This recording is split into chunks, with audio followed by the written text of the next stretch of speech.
Hello everyone, আসসালামু আলাইকুম। আশা করি সবাই ভালো আছেন। আল্লাহর রহমতে আমিও ভালো আছি। তবে মনটা অনেক বেশি খারাপ, কারণ নাফিসা, মেহেজাবিন, আম্মু, আব্বু বাসায় কেউ নেই। অনেক বেশি বোরিং লাগতেছিল, তাই ভাবলাম বাসার পাশে যেহেতু সাকুপ্তা এলাকা, ওখানে চলে যাই সন্ধ্যার টাইমে। যাওয়ার পরে কিছু নাস্তা করে আসি, ভালো লাগবে। সো চা চিল্লিতে ম্যাক্সিমাম সময় দেখা যায় সিঙ্গারাটা অনেক বেশি চলে, এবং ওদের সিঙ্গারাটার টেস্ট থাকে একদমই ব্যতিক্রম আর অনেক বেশি মজা। তো ভাবলাম সিঙ্গারার সাথে সাথে আরও কিছু অর্ডার করে ফেলি। অর্ডার করার পরপরই এখানে বসবো, বসার তেমন স্পেস নাই, ভিতরেও বসার স্পেস নাই, ভিতরে যাচ্ছিল সব বুকিং। তারপরে খুব ভালো করে দেখলাম, দেখার পরে চিন্তা ভাবনা করলাম যে এখানে কোথাও একটু বসে পড়ি। প্রায় 10-15 মিনিট দাঁড়িয়ে থাকার পরে বসার একটা জায়গা পেলাম, এখানে বসলাম। বসে বসে মুসকি মুসকি হাসতেছিলাম যে অনেক দিন পর বাসা থেকে বের হয়েছি, খুব বেশি ভালো লাগতেছে। তার ঠিক 15-20 মিনিট পরে আমার প্রত্যেকটা খাবার চলে আসলো। খাবারগুলোর প্রাইস একদমই রিজনেবল প্রাইসের মধ্যেই আছে, সবগুলো একদম সেট মেনুর মতন করা, আর খুবই অল্প প্রাইসে খাবারগুলোর মজাও অনেক বেশি। তো এখানে বেশ কিছু কিছু খাবার আমি অর্ডার করে ফেলছিলাম, আর এবং চা চিল্লির নতুন একটা আইটেম দেখলাম এখানে। এটা আমার অনেক বেশি মজা লাগছে, নামটা ভুলে গেছি, বাট ভিতরে একদমই সফট ছিল, উপরে ক্রিস্পি ছিল, সব কিছু মিলায়ে ওদের সব কিছুই ভালো লাগে আমার কাছে। তো ফার্স্টে যখন আমি এই চাটনিটা দিয়ে যখন ভাইবটা নিলাম, সস বলেন বা চাটনি বলেন, যাই বলেন, এটা নিতে গেলে কিন্তু আবার এক্সট্রা পেও করতে হয়, 15-20 টাকা। আর অনেক বেশি মজা ছিল, ক্রিস্পি ছিল, ভিতরে সফট ছিল, সব কিছু দিক থেকে না মনটাও একটু ভালো হয়ে গেল। কিন্তু আমি সব থেকে বেশি নাফিসাকে মিস করতেছিলাম, কারণ এই নাস্তার আইটেমগুলো নাফিসা অনেক বেশি পছন্দ করে।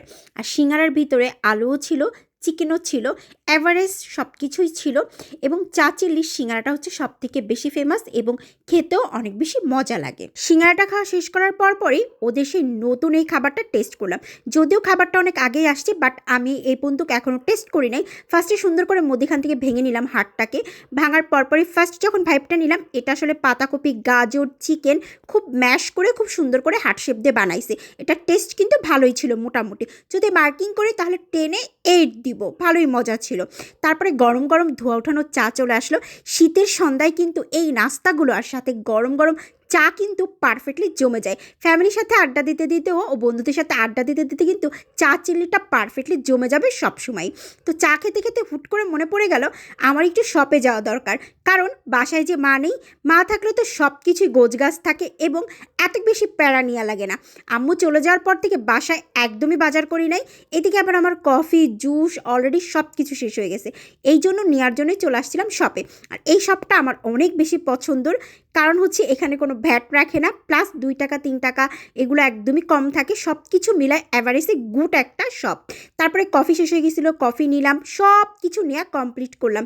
আর মনে মনে ভাবলাম মা থাকলে হয়তো বা মা বারবার ফোন দিয়ে বলতো এটা নাও সেটা নাও। এদিকে আবার বিপ স্টিকগুলো আমার খুব বেশি পছন্দ হয়ে গেছিলো, তার জন্য 3 পিস নিয়ে নিয়েছিলাম। যেহেতু বাসায় একা আসি, 3 পিসই আমার জন্য যথেষ্ট। আইসক্রিম দেখে মাথা ঠিক করতে পারি নাই, শীত হোক গরম হোক আইসক্রিম আমার লাগবেই। সব কিছু নেওয়া কমপ্লিট করে বিলটাও দেওয়া ডান হয়ে গেল। আজকের ব্লগটি এই পর্যন্ত। কি সবাই ভালো থাকবেন, আল্লাহ হাফিজ।